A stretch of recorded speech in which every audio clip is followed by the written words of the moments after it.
Live from the trailer. It's Wow. Monday night. Check 1 2. Check 1 2. Dan is coming. Uh, Dan has a lot to share about. uh, He's God. he's having a rough time of it, Dan. This has been one of the most difficult weeks of my life, of my 51-year life. I'm gonna just before you launch into it, just do a Dan is moving. He had a house that was perfectly fine that he loved, and he decided that he wants to be more of a Daniel Koresh kind of situation and have You a mean David Koresh? David Koresh. And so he's got this big chunk of property, and he sold the house. He's moving onto the property. They're building the house, and in the interim, he's living in this fifth wheel trailer. And so Dan calls me from Sunday is the time we're supposed to do our podcast. And I'm like, let's do the podcast. He's like, I'm not doing good. It's day two in the trailer. What do you mean you're not doing good? We're thinking about buying a single wide. We can't do that. I'm like, well, what's going on? And Dan forgot to consider these large dogs that he lives with. And it is a problem when you're in a little trailer like that. It's not a little trailer. It's a big ass trailer. But there's no places for the dog to be. You know what I mean? And they don't care, but you're tripping over them everywhere you go. Is that the deal? So, look. Dan, I'm sorry. I'm not making it funny. I know it's a rough. Go ahead and vent. I just wanted to let's start at the beginning. All right. We found this piece of land that we love. It's 10 acres. It was farmland. There's no trees. I mean, there's not a tree on it. It's 10 acres. Beautiful. Flat. More importantly, few people. Yeah, well, it's in a rural area. Yeah. I just love the idea of a big field, a big property with just a couple of big trees in the middle. I've always wanted that. Yeah. Okay, that's awesome. And we're starting the process of building a house. Our house that we lived in closes on Wednesday. So on Wednesday, that house sells. It's gone. So we've had to move out of that house. We've had to pack up our shit. And then it's confusing because you have to decide, okay, take any item. Is it going to storage because we're going to want it in the new house? Right. There's 3 piles, Or is it going with us? But bear in mind, we're moving into a RV. So yeah, it's got to be a small pile. So, and let me for anyone out there who's ever considered moving to an RV, let me give you some advice. However much you think you have to pare down and reduce how much shit you have, however much you think you have to do that, it's not enough. You need more. So it is enlightening,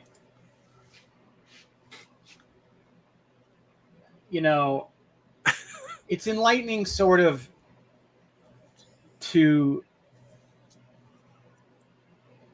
go through this and to realize you don't need that much shit. Actually, can we pause for a minute? I have to answer a guy. Absolutely. And it's an immediate, and I'm going to tell the audience why this is so important. So I'm pausing. Okay. So as I was saying, you learn a lot. Forgive the interruption. He had a business meeting. I did. You learn a lot about what you need, what you don't need. And I mean, let me tell you my lessons from this awful experience. Okay? It's always good to learn lessons. Because I'm not a type of person who's married to a house. I don't get emotional about selling a house or anything. Yeah. So that part's fine. We were there 10 years. It's been hard, physically hard getting out of there because it's the summer in Florida. It's hot. It's really hot. Mm-hmm. So, okay. Here's item number 1 about the RV. Okay. And this dovetails into your current issue. Item number 1 about the RV is when we decided to get the RV, there's no trees on this property. Right. And the wife said, cooking in the sun. The wife said, should we get a carport? I go, it's $5,000. We're only going to be in this thing about 9 to 10 months. Hopefully. Yeah. Mm-hmm. Hopefully 9 to 10 months. So really 1 summer is all we're going to spend in this. And I said, I just don't want to spend that money. Right? Well, you notice how dark it is in here? Yeah. The reason it's dark is that I have put it's silver insulation sheets over all on the every windows. window. To keep the sun from coming in and cooking you guys. You cannot keep this thing like so we have 2 AC units in this unit. So the bedroom in the front stays fine because I close it off. There's only one window in there and I have it insulated. It stays pretty cool, right? Yeah. But the living area, which is where I work and hang out, like right now the thermostat reads 85 and I have it on full blast all day. And it's not that's gonna be it. It might get to 83. Now look, it's not humid in here, like the air is being conditioned, so that's good. Yeah. It's tolerable. It's tolerable. Like I can sit here and talk. But you look like me because you're sitting there with a ratty sleeveless shirt, like a shirt that you ripped off the sleeves. Yeah. And it's just hot, and the house is in the 80s. The house is not in the 70s. The house is in the 80s. Now the bedroom's fine, and like during the morning hours, it's fine. Yeah. But this AC just runs all day, which is fine. I mean, look, I'm only going to have this thing a year. I'm going to beat this thing to death. I don't care. It's not my problem, right? What's the electric bill going to be like? We're going to find that out. Whatever it is, I'll pay it. So, so the call that I just took that I had to pause the podcast for was I can't take this anymore, and I decided today. Oh, really? This is a big development. I am going to pay whatever I have to do what? To get someone out here ASAP to throw a cheap but sturdy carport up. Right. And like a big shade structure that goes actually over the trailer, preventing the sun from hitting the trailer. Yeah. So like see, I'm really okay. Here's the trailer. Okay. Yeah, I know a lot about this. What's gonna happen is we're gonna have a carport. I don't know how they're gonna do this, but they're gonna build around what we have. And they're going to basically put it on one side. It's going to be very wide, like 20 feet wide. It's going to extend from one side to the other. It will cover it completely. I am told once you do that, your problems are over, basically. Well, not over, but it's definitely going to help because right now you're sitting in a metal box and the sun is hitting it and coming in the windows. I've got a lot of experience with trailer. That stuff that you did with the window where you put the silver foil on there. I'm well aware of that. So even though it has those little awnings, that's nice, but it doesn't prevent the sun from hitting the roof. No. If you the slide outs, it's the slide outs. Like I'm sitting in a slide out right now. That's where my little setup is. So let me ask you this. So they're going to come and put like essentially a big wooden table over the whole thing. No, it's a carport. Okay. Made of metal. What this will look like. How many feet in between the top of the RV to the bottom of the carport roof? Are we like? So the RV is 13 and a half matters. tall. 13 and a half. I can't find a picture, but it's just going to be open. It's going to be open on the sides, just poles basically. Yeah. Right. And open on the sides. You're going to want a couple feet in between those two surfaces, right? In between the top of this trailer. And the main thing, honestly, is to cover the back. The front doesn't get too bad, but I'm going to do the whole thing. I'm going to cover the whole thing. Yeah. But you know what I mean? Don't have the roof like way fucking close to it because it'll cook it. Yeah, I'm told as long as you have something over it, to absorb the heat. But that's the deal. There's a cushion of air, right? So there's your trailer. You're in the trailer. It's hot. Then you got a cushion of air, which like about a foot and a half, maybe 3-4 feet, even better. And then the carport roof. So that is what keeps you cool is this, because if the roof is really close basically the carport will absorb a lot of the heat. It will still be hot, of course, but it's not, you'll never have direct sun. Ever. See, that's key. You get direct, see, that's why you're uncomfortable right now. The direct sun, you're out there in a metal box, exposed with the sun hitting it all day. When you're in a house, even your house that you're in, the one that you were in before, has an attic. And the attic is the dead space of it. It's the dead space of the air, though, that really does it. So that's the insulative quality. So I really hope you get some space. That if you get a carport of any kind, any cover whatsoever, whether it be a tarp, whether it be a carport, anything, I am told that you will have, it'll be a 10-degree difference inside. That's what I'm told. Yeah. That like the ability, if you can only get it to 84 during the day, you should be able to get it to 74. right? Have them give you a couple feet. Trust me on this. You don't want that roof too close to the top of the trailer. Well, I don't know how tall they can make it. I'm going to ask him. Are they going to come in with like wooden 4x4s and make like a thing out of wood and metal? I believe it's all metal. It's all metal, and it's got to be hurricane rated. Oh my god! Well, so you're in there. That's a big development, because when I talked to you yesterday, you're like, "Yeah, this is pretty bad," and poor Dan. I shouldn't laugh. This is awful. Because I know what you're going through right now. Trust me, you're scraping a little bit of my life right now. I know. It's hot and uncomfortable, and there's fuck all. You can imagine this, but you don't have any money, so it's just kind of. So okay, so that's the funny part of this, right? Because I chose to sell my house and live like this. The good news of that is I have a lot. As of Wednesday, I'm gonna have a lot of extra money. Oh, hey now. Well, because my house sells, and I'll have not only does my house sell and I get the money, but I won't have a mortgage anymore.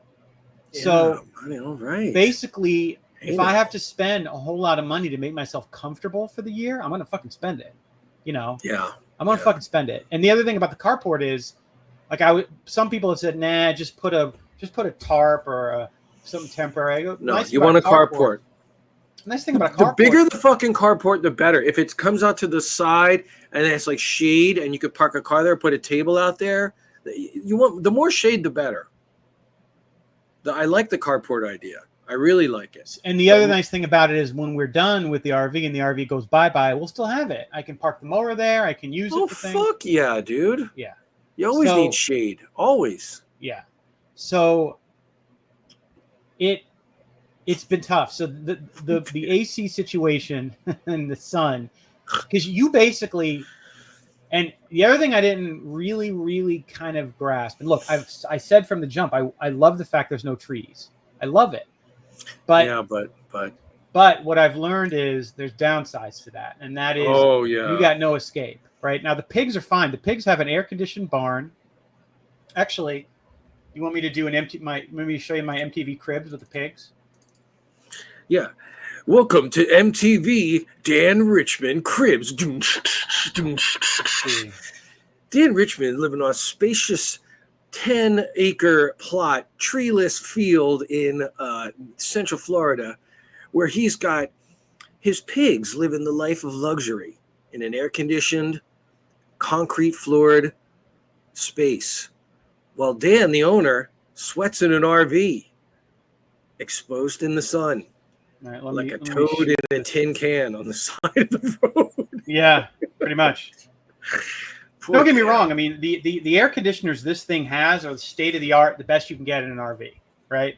Like, look, I'm complaining, but this RV, I didn't pay this because I got it a little bit after it had been new. If you bought this thing when it was right new, it would have been like almost $100,000. Oh yeah. So like, I did not pay anywhere near that, but. So let me do my MTV cribs with the pigs. Now the pigs have the setup. Okay. Pigs. You should. I mean, I bet it's very comfortable in the pig. What's the temperature in the pig? It must be pig like barn nice. Has AC. The pig barn stays at 77. No problem. Oh my god, that sounds. I insulated the shit out of it. So here, see what you think of this. I want to live in the pig barn. Guarantee the pig barn's more comfortable. Oh wow, look at this. So here we have Wilbur's stall. Oh my God! Look at this.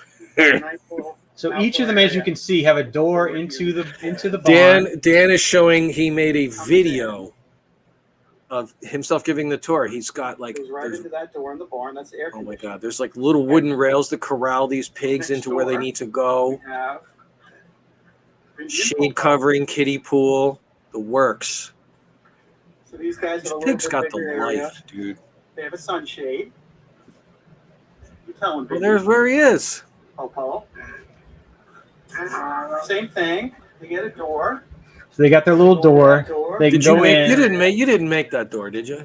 And then when they go you think I did that personally? Yeah. It's too hot. Did you have people to do it? This is their yard. So that's like the back fifth of the property. There's way more than that, but that's is the that's whole. The back. But is the entire perimeter fenced at this point? Kind of looks like. Yes. Nice. Yes. Yes. Oh, there he is. Oh, how cute. Hey, Opie. Look at him. All right. That's the setup. And there's the trailer. Trailer's close. Okay. That's Yeah, a so, like, shot. you can That's the see- still shot I want right there. So there's the trailer, right? Mhm. And I come out around, I go in the barn. The barn is a 20 by 20 and it's air conditioned. It's insulated and air conditioned. It stays nice and cool in there. Nice and cool. I'm having a hard time. I mean, I understand what you're going through. And I know this is the Dan podcast, but I mean, I'm having a hard time sympathizing with your 85 degrees. Well, it's humid though. You got to remember, That's true. it's very That's different where fucking you true, are. Where dude. you are, it Yeah, can be 92 and it's fine. Well, it's 115 out right now, and I Okay, just went well, out no, and that's 115. No. Sorry. But I went out there and to take out the trash, and it is hot. But I went to go to my friend's place the other day up in the mountains of Arizona, and he's got humidity out there, and it was just like Florida. It was like 85 degrees, Yeah. but it was 80% humidity, and I nearly died. I'm like, get me back to what I have found, and I can't stand the humidity. I am a small expert in this. Dry heat is better. Oh, But, yeah. But once you're like above 108, 109, that's fucking miserable. I don't care Yeah. dry, not dry. Now So the I'm thing about, pretty miserable. the thing about humidity sucks, but there are a couple things about it. It keeps the temperature down. We don't have 108 here. That doesn't happen, right? Yeah. So today it's like 91, right? So 91. Yeah. But it's humid and it's miserable. So it the other thing about humidity, it's good for your skin. See, it's what keeps you looking nice. But I know. no, it sucks. So basically, if I want to do any work on the property, I want to mow, whatever, it's got to be before 8 in the morning or it's got to be after 7 at night this time of year. That's how it is. That's what I've learned also. I'm basically a farmer now. Like, let's be honest. Farmer Dan, you need to get the thing of wheat, Yeah. hanging out and Corn like, cob. yeah, Corn cob pipe. Farmer Dan. So yeah, man, and Dan. I think the amalgam of things when you add up the moving and the storage, and like Kara decided, oh well, we can't fit your tool chest in the barn because we have so much stuff. It's kind of true, but she didn't tell me this. The movers then put it in the storage unit. It's fucking buried. So all of my tools, everything that I would need, Get it. Yeah. I might call the moving company and be a Karen, not a mean one, but be like, I love you guys, did a great job, and I'm not complaining. But You got to throw them a couple extra bucks. Could I pay another hour and get you guys to come and just unpack, find that shit and put it in the front? Because anyway, So we got everything I in storage. you got a We got lot everything in going storage. on. So my house, here. So now, Poor Dan. Dan, I talked to Dan yesterday. I'm like, you want to do the podcast? He's like so stressed. I've never heard Dan.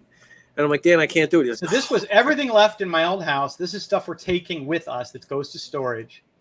And then we have the pile of stuff that's I've created a huge pile. stuff they're just getting rid of, going to the thrift store or whatever. I would love to rummage. I have created a pile it's much bigger now in the garage, which we're tossing, and I'm hiring a company to come fucking just take it on Wednesday. So like it looks like it's good stuff. Like I'm a big picker. I love picking through people's junk and trash and taking it home. This looks like good stuff. I have an Instant Pot in there that works. It kills you, doesn't it? You really want that Instant Pot. This is killing me. I mean, look, even that plastic bin. Like I'm very bad. Like I go dumpster diving and everything. Like I am bad. You'd be horrified at what I do. And what is that? What is that red container? That's this thing. It's just a bucket. It's a bucket. Damn, that's a good bucket. Like it's a good bucket. Yeah. Is that a paper shredder in the middle? That gray rectangular thing? Yes, it doesn't work, but it's a paper shredder. Yeah, it doesn't work. And that you should see that pile now. It's way bigger. So you're hiring. Hold on, you're hiring a company to just come like just so I'm throw texting. in a dumpster, I'm get texting rid the of new it? owner. I'm like, hey, you want me to leave the Segway? I'm like, you want me to leave you a robot vacuum? Do you want me to leave you a Dyson? A Dyson, bro. Dyson. Those things are expensive. I know. I don't have room. I'm wheeling and dealing. Oh, I'm wheeling and my dealing. God. No, but I owe them some money. Long story, from a tree permit, and Just load them up with Dysons and broken paper yeah. shredders. It's tough, man. So tomorrow, she and I go and we finish getting rid of everything in there, and So you are stressed. You've got a lot. But you know what? I don't want to complain because See, it's forced you to look at the big picture, hasn't it? Because I'll tell you one thing. As of Mhm. Wednesday afternoon, I'm gonna be sitting on a nice chunk of change, and I'm not gonna have a mortgage anymore. Yeah, So to not have them. That's one big. thing about life, people tell you money doesn't buy happiness, and that's true. But in situations like this that are very challenging and very hard situations, Yeah. money makes things a fuckload easier. Oh yeah. Because if you can, I throw think money does buy happiness. Like, it's an unfortunate system that we're in right now, but yeah, but I know exactly what you're talking about. You're not wrong. Like if you're uncomfortable, it like you have like so you're in this trailer and it's hot and like how many people like can't call and get a shade structure built? Like it's like no, and that's kind of what I know, and I'm very fortunate in that way, and I'm really not aiming to complain. It's just I got to tell you. No, you got to no. This show is for complaining. You complain away, my friend. This has been a tough week.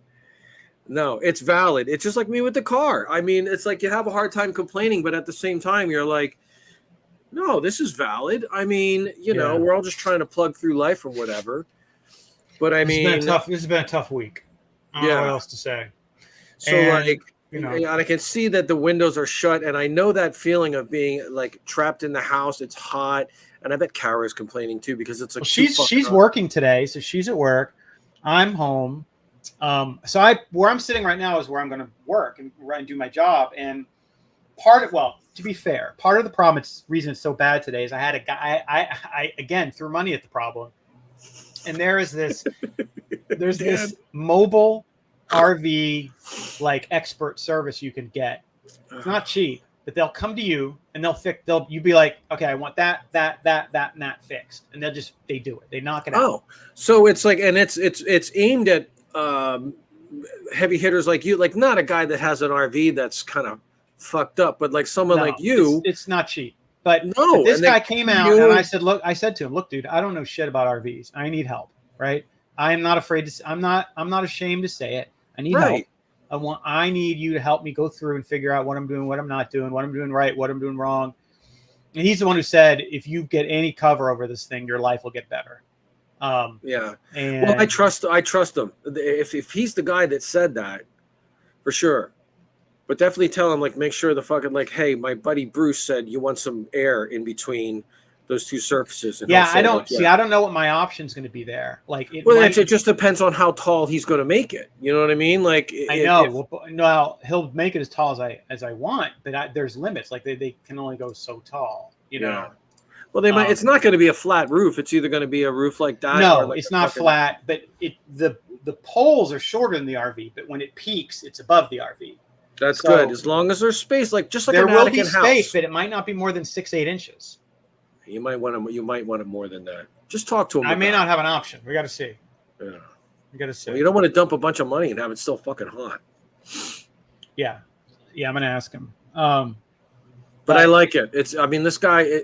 It's comforting to know that it's coming from him. This guy looks at the shit like this all day, and he probably rolled up. And you're like, I don't know anything about RVs, and he's probably thinking, it's apparent. You're out here, and there's not one tree around here. Your air conditioner's working hard as hell. Oh God, and it's barely making a dent. Barely making a dent. That's right. Yeah, that's right. No, I feel you with that. It's been. I had a quick story. We have an air conditioning situation going on out here. Like as I said, we're experiencing a heat wave out here. It's 115. The problem, it's always 115 out in July. Always. Yeah. We're having a record thing this year where the lows are high. Last night's low was 92. 92. Oh. That's as cool as it got. And so the air conditioner, we've got an old central air conditioner. Oh yeah, you told me that. It's out there pumping away. And it barely works. We're hanging sheets to block off certain rooms so it doesn't have to work so hard, right? And it's already like working really hard, and it's on all night long, and the electric bill's getting high, and Roe's not happy about that. What does she consider to be a high electric bill? $300. In the summer, that's not bad, man. I did I mean, some. look, it's not. You don't love it, but it's not that bad. No, I did some recon. There's other people that have houses that have like pools and stuff. A $500 to $800 electric bill in the summer is not uncommon in Arizona. No. It's not. But I mean, we when the air conditioner's not running, our electric bill is usually under $100. But what's your sanity worth to you? That would be different from me and her. Like that would be a different question. She's willing to sweat her balls off. Yeah. I don't get it. But I'm not willing to go back to work to help pay for the money to not sweat my balls so off. You're in a stalemate. But no, I'm sort of on the same page as her. But it's like a you know, I can't say fuck it. Let's just turn it on. I'll pay for the whole thing, because you know, I'm not lighting the world on fire with my artwork or anything like that. I hear you, man. For me, I'm doing whatever I got to do because yeah, it's uncomfortable. It's uncomfortable. Yeah, I need to cut this a little short because I got shit I got to do before. I know. By the way, I like the shirt. It's got a. Is it just a screen printed tie on a t-shirt? Correct. Yes. Yeah. So that's where we're at. What is that necklace you're wearing? What do you got? A thing around your neck? What is that? The head. These are headphones. Oh, okay. No neck. I'm not a necklace. Are you wearing a Star David like Ezra? No Star David. No chai. You got a mezuzah on that thing yet? No mezuzah yet. I should do that. That's why you're having problems. That's why you're having problems. Maybe the Lord's giving me these problems. Dude, you got a mezuzah on there. The temperature. Fuck the shade structure, which brings it down 10 degrees. The mezuzah and the power of, you know, not the Lord, but what do you guys call it? Yahweh. Yeah, the power of Yahweh.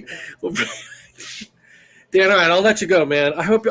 In all seriousness, I hope things go better for you. I mean, they will. Yeah. It's the funny thing about this, though. The thing I thought would be the biggest problem is the space, and that's not it. The space temperature isn't really the problem. I can deal with the lack of space. Yeah. It's the stuff that's out of your control, right? Yeah. And there's 1,000 things that you got to deal with. Like, and it sucks that one reason to try to get the temperatures down is to cover over all the windows, so you don't even feel like a human where there's windows and you can look outside. You feel like you're kind of like a homeless guy, like sort of like putting tinfoil over the fucking windshield, like. Yeah. And that's a weird feeling. I know that feeling. Cave troll. Yeah. So yeah, I mean, that's where we're at. By the time we talk next week, hopefully things improve a tad. Things are stabilizing. It's definitely better. You're going to be sitting on top of a pile of money, like a dragon on top of a mountain of gold, real soon. Yeah, I'm going to be spending on a house, but not right away. Yeah. And so there'll be a time where you feel pretty good. But yeah, that's where we're at, man. And I just wanted to give some updates, and I'll have more next week. But it's just, whew. Brother, I hope things go well for you. In all seriousness, you're my friend. So to the audience, we will be hopefully a little more normal next weekend. Let's get back to Sunday mornings. Yeah. Dan was upset with me because I couldn't do Sunday afternoon because I had to go. No, you had your verstunkene. Fakakta. Yeah. By the way, I'm going to be on stage with him in August, like full show. Love it. Yeah. Love it. I might get some video footage of that, and you will really laugh. Get that ride symbol. Get that. I got the ride symbol. I got it right here, and I'm cleaning it with vinegar. Did you know that's how you clean these things? I did not. Straight up vinegar. Does the hi-hat and the ride get the same vinegar, or is there a different vinegar? They get the same vinegar. Yeah. But I bought a drum set for $200. Love it. And it was worth $400. The guy took mercy on me, and he's like, "You're 50-something?" I'm like, "Yeah." The guy was rich. He had a lot of different. There's guys that collect drums the way they collect guitars. So he had a lot of drums and lots of beautiful snare drums. And I'm like, "Buddy, I just need something to get on the stage. It doesn't have to be nice." He goes, "What's your budget?" I go, $200. He's like, "For cymbals and everything, $200? This cymbal alone costs $200. Yeah. And I'm like, "Buddy, I don't know what to tell you. I got $200. And he goes, "Let me put something together." And he put something together, was probably worth about $450. And he met me at the local grocery store. Just said, he was my age. He goes, "I know what it's like to feel that passion to get back on stage and play music. Once it's in your blood, it never goes away." And so I'm going to hook you up. And I gave him a really nice piece of artwork and $200. So the guy's solid. There's good people out in the world still. Yeah, not many, but some. Damn. All right, I'm gonna hit it. But you guys, we'll talk later. Love you, brother. pray Hope for things the go Heeb. well. Yeah, enjoy your AC. I don't have much. Peace. Peace.